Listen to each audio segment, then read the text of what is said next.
name is Jocelyn Invernon. I'm a PN student at Williston State College, and today we're going to be doing a rectal suppository, an enema, and an ostomy appliance change for my skills. So to begin, I'm in my med room. I'm going to go ahead and provide compare my MAR to my health provider's orders. So it looks like I have Shirley Coast. She's a 54-year-old female. Date of birth is 5/14/1964, and her doctor is Dr. Leo. So those match. I'm going to go ahead and compare the orders as well.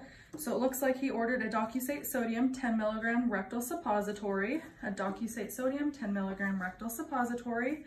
If that does not work within 12 hours, we're going to go ahead and do a sodium phosphate 4.5 fluid ounce enema.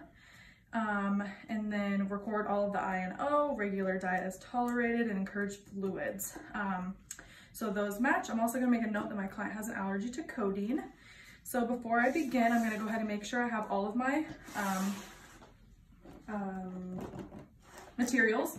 So first, I do have the correct bin. That's for Shirley Coast, 5/14/1964 with Dr. Leo. So this is her bin. It looks like I have all of my appliances to do that change. For my ostomy change, I have my ordered medications. I have chucks, lube, gloves, med cups, everything. So before I go into my client's room, I'm also going to go ahead and do my med checks. So I would go ahead and do hand hygiene and apply gloves. And I know they're not supposed to come out of the bin. I just didn't want to walk all the way over there. So first I have the Docusate Sodium 10 milligram rectal suppository. So Docusate Sodium 10 milligram rectal suppository. So that is correct. And I also have a sodium phosphate 4.5 milliliter enema. So that is correct as well. So I'm going to go ahead and grab my med cup, get some lubricant here. For the purposes of the video, I'm not going to actually open this, but I would go ahead and open that, put it at the bottom of my med cup, and take out one suppository, put it in my med cup, put this back in the Pyxis or whatever kind of med system I'm using. And the same with the enema. I'm going to go ahead and leave it in there so I can do that third med check at bedside. So that is my enema, sodium phosphate, 4.5 milliliters. So it looks like I have both of my medications. I'm going to go ahead and put those back in this bin and go into my client's room now. I would take these gloves off first. So knock knock. Hi Shirley, my name is Jocelyn. I'm going to be your nurse today. Can I just have you confirm your name and date of birth? Shirley Coast, 5/14/1964, Dr. Leo. So that matches my orders and her wristband as well as my MAR. I'm also going to make a note that she has an allergy band and it looks like codeine, and that matches as well codeine, but we're not going to give anything with codeine today. So Shirley, it looks like you've been struggling with some constipation and your provider just went ahead and ordered a suppository. Did he come in and explain the procedure to you? Yes, he did. Do you have any questions before we begin? No questions. How are you feeling? Just a little uncomfortable. Yeah, I can understand that. So I'm going to go ahead and provide privacy for my client, perform hand hygiene, get some clean gloves on, and I'm going to go ahead and assess her bowel sounds before we begin.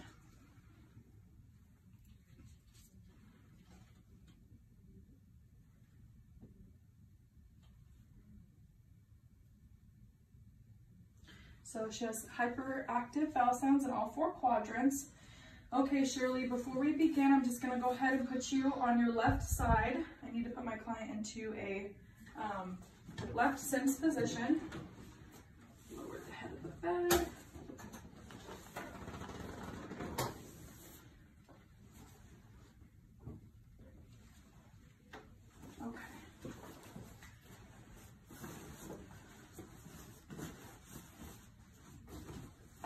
I would have help in real life doing this, so forgive me. Okay. All right, turn on 3, 1, 2, 3. Going to put that leg over there. Same here. All right. So my client is in a left sense position. I'm going to go ahead and put a back blanket over her just to make her feel like she has a little more privacy while we're doing this as well. and use one of my chucks here just to protect my client's bed in case we have a mess. I'm going to go ahead and do my third med check. So it looks like I have my suppository here. It's a 10 milligram rectal suppository administered per rectal route for constipation. So I have that here. All right, so Shirley, we're going to go ahead and put your suppository in. Can I just have you take a few deep breaths before we begin? I'm going to go ahead and separate my client's buttocks, grabbing the suppository, making sure that there's a good amount of lube on the end and on the tip of my finger as well. So Shirley, go ahead and breathe in for me. 1, 2, 3. I would insert it, making sure to push past the internal sphincter, pushing the suppository in between any feces and that rectal mucosa to make sure that it gets the full effect. So this would be in her, dispose of that cup properly. I'm going to go ahead and leave my client in this left Sims position for 5 to 10 minutes, as long as she can tolerate. Come back after I'm done, so I would put my bed rail up, give her call light, and instruct her I'm just right outside the door, Shirley. So I'm going to go ahead and come back in. If she was feeling good and tolerated the procedure well, I would put her back on her back and wait for her to feel like she does need to stool. So for purposes of the video, she has not, we have not had any results within 12 hours, so provider ordered an enema now. So I would come back in, confirm my client to the MAR, her wristband, allergies, perform hand hygienes, and put clean gloves on. So Shirley, we're gonna go ahead and do an enema. It looks like we didn't have any results from that suppository. Yeah, so hopefully this does it for you. So I'm gonna do my third med check on this as well. So it looks like I have a sodium phosphate, 4.5 fluid ounce enema right here. This does come pre-lubed, but it doesn't typically have enough. So we're gonna go ahead and just put a little extra on the tip here. I would put my client in the left Sims position again, using a chuck and a bath blanket to protect her privacy, and making sure that there's no stool on her bed or anything. Okay, Shirley, I'm gonna go ahead and give you that enema on 3. Can I just have you take a nice deep breath for me? 1, 2, 3. I would insert that, making sure that all of the enema does get administered. I would instruct my client to hold it in for as long as she can, preferably 15 minutes. I would leave her in this position as well, come back and assess, and then go ahead and put her on a bedpan. And for the purpose of the video, we'll be using a fracture bedpan. Leaving the chuck here, I'm gonna go ahead and have her roll back.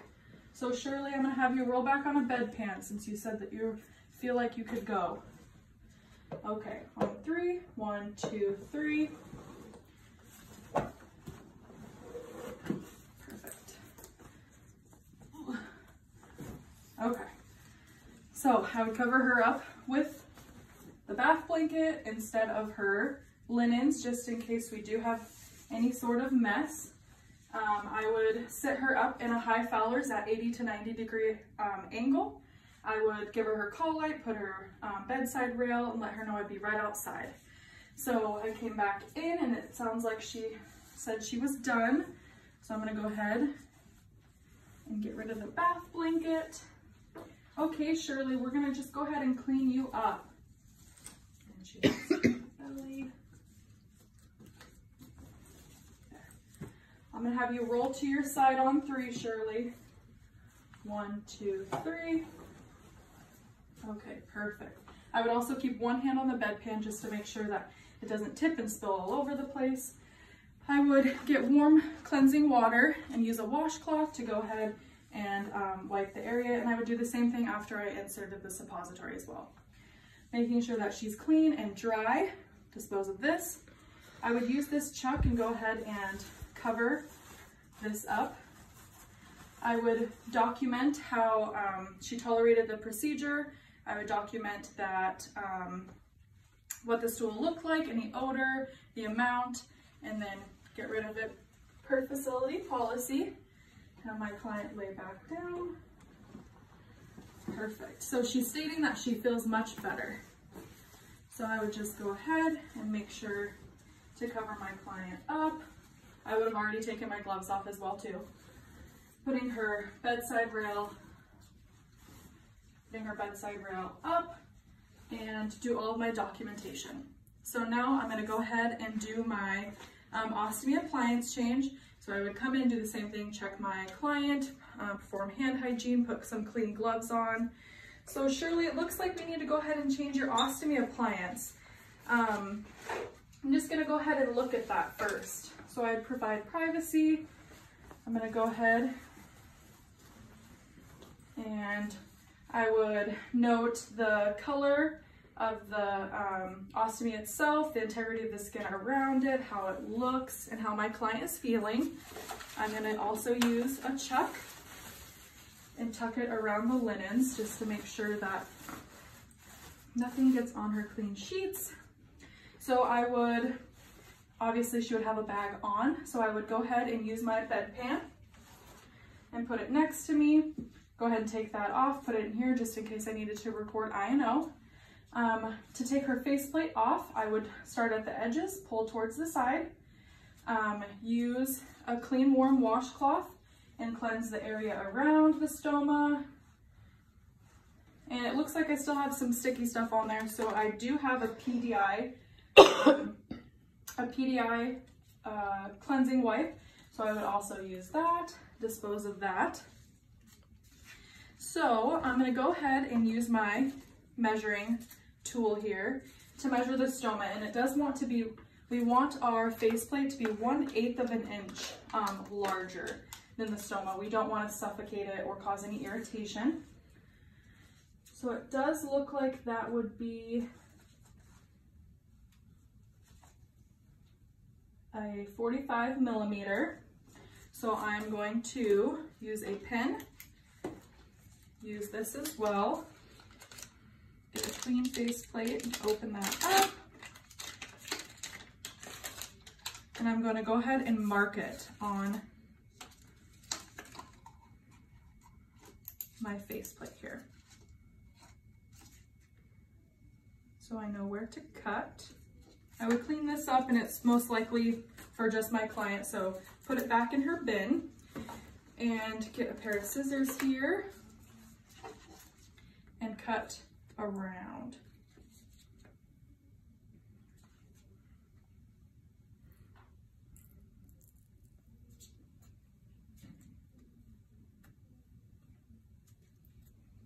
For time purposes, this is not going to look perfect, but I know that the edges of this need to be nice and round. It can't be jagged, just to prevent any irritation of my client's abdomen here. Dispose of this.